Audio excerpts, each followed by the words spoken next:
to reap.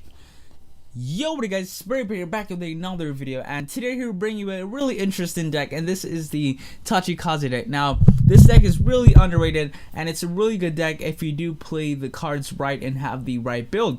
Now, this build focuses on having, well, the deck, in fact, it does require you to have really a good amount of cards in hand and a good amount of cards to put in your drop zone. But from doing this, you get multiple attacks off and multiple cards in your hand, but it does come at that huge price of having certain cards in your hand, and you do need that grade 3. But this build does help you to get all these cards in your hand. It's not hard to get it all, and you will definitely get the cards required in your hand every duel. Trust me, it does work. Now, for the grade 0 starter, well, I'm gonna explain after telling you the name of the cards. Also, if you look at the numbers, you can see like how much of that card. Over here where the mouse cursor is, you can see the name of the card, clan, and the skills. This doesn't have any skill. Now, for the starter, we have one baby chimera, and we have 8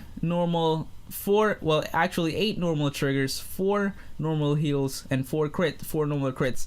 Now, these normal cards, which without any skills, I mean, it is this card where you can put this into soul when your VG attacks.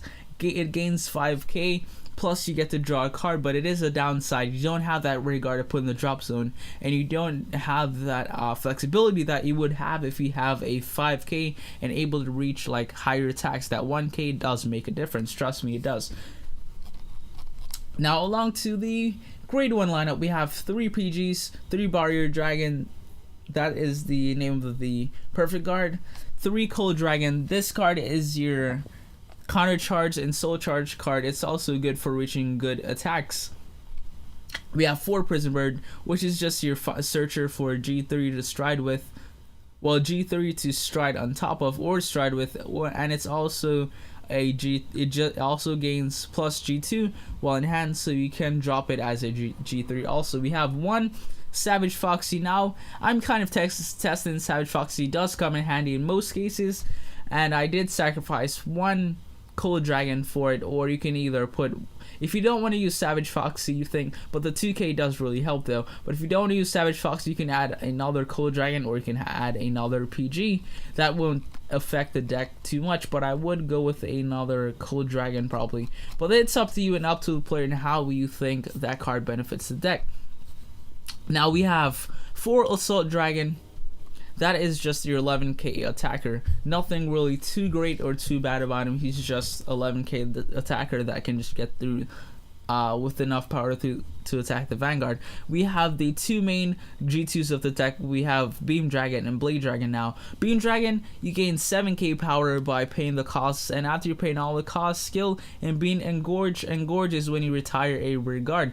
Now, you're hearing all these words, retire rear guard, but trust me, it's a way to get them back, so we'll explain that later on. So you retire that, when it's Engorge, it gains the 5k, and you get to draw a card. Plus, it gets that it's gonna get the extra 2k from the skill when you CB and Soul Blast 1. Now, Blade Dragon, you get to counter blast 1, choose one if your rear guard is retired. When this unit attacks a Vanguard, if this unit is boosted, you may pay the cost if you do choose one if your opponent's rear guard is retired. Until the end of turn, this gains 5k power. And Alter Rear Guard, when this unit attack hits, you get to draw a card. So basically, you're counter blasting at the cost of retiring one of your rear guard. You get to retire with your opponent's rear guard, you get to draw, but you can get those rear guards back, and it's a really good skill if you get to retire with your opponent's rear guard. And by you can retire the G0, G2, so it's all around a great card. And you might hear in all these counter blast cards, but you do have a way to counter charge these cards, and you have the 4 heals.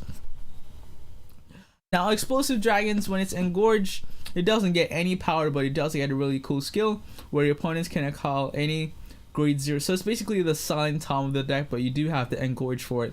Now, it's really good for finishing or for just getting that attack and just getting a damage in there where you know they can't guard. They already used up all their heal triggers. well, G guards, they don't have any heal triggers or any G1s, so usually they depend on that G0 to guard, but they don't. If they can't use it, you can get a free damage in, or you can finish the game with this card, so dependent on your choice.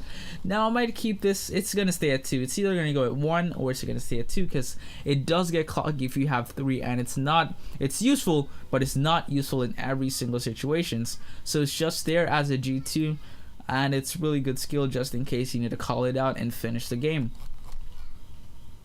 Now for the main G3 that you always want to stride on, if you don't get this card and you use all these other skills, it's gonna end bad for you, because if you use the skills, you're not gonna make up for all that retirement of your ray guards. Because with this skill, what it does, you CB1 and you call 2 ray guards from your hand, or 2 ray guards from your hand, call them to separate ray guards, and you choose up to 2 ray guards, and until the end of the turn they get auto. During your turn, when this unit's put into drop zone, call it to ray guards, so basically they get to come back for that one turn. So that's why you don't want to have, never ever have, before you ever get to G3, never have, if your opponent has a decent hand and you think they can do good the next turn, never have all your ray guards laying out on the field. At most you want to have is 3, which is your well, not 3, but the most you want to have is actually 2, which is either a 9k attacker and that G0. That is it, because you do want to use this skill and get this skill. It's really useful and it is a must. You must get this card. That's why there's so many draw triggers, and that person bird helps you to get this card, so you're always and usually will end up with this card. If you don't usually get it further on in the game, not too long, so it's really good. And now we have Raid Dragon. Now Raid Dragon is your backup grade 3. It's really good, and Raid Guard is just a flexible card. It's good anywhere you put it, and it does have the engorge skill just in case you need that.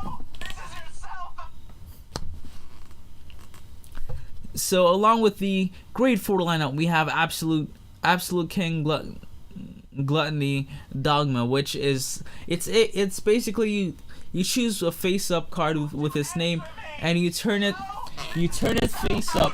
What do you think, you're just not gonna answer me? Okay, sorry about that, guys. Something happened to the audio file, and then I had to re-record this part. So basically what I was saying about Absolute King Gluttony is you turn a copy of him face up, and then you retire 5 ray guards when he's going to attack, and he gains 10k power until the end of the turn. That's not it. That's not just it. He gets to stand after your attack. So if you get like a crit or another trigger, you can put that power to him and pressure your opponent. He's basically another ray guard if you think about it. And he also gets a drive 2 for his second check. He doesn't get 3, but he does get his second check, and you can pull any trigger, or you can just give the power to your ray guard. So it puts a lot of pressure in your opponent's hand, and if they were guarding before, it's going to be really hard to guard it, and if they don't, they're pretty much dead. So it's a really good finisher, and you get a good amount of cards in hand to guard. So if you did not finish, you do have a decent amount of cards in hand to guard next turn, and hopefully pull off the same combo again. Now the rest of the audio file was messed up for this video, so basically what I'm gonna do is I'm gonna speed up the video, and you can see, it shows you, if you look at the cards, you can see like how much of copies of that card I'll get. And you can, if you look at the right hand corner, like the middle, you'll see like the name of the card. So, and I'll also have the deck download plus the link to the download of this game, which is multiplayer. And yeah, that'll be it for this video. Don't forget to drop a sub and a like, and I am out.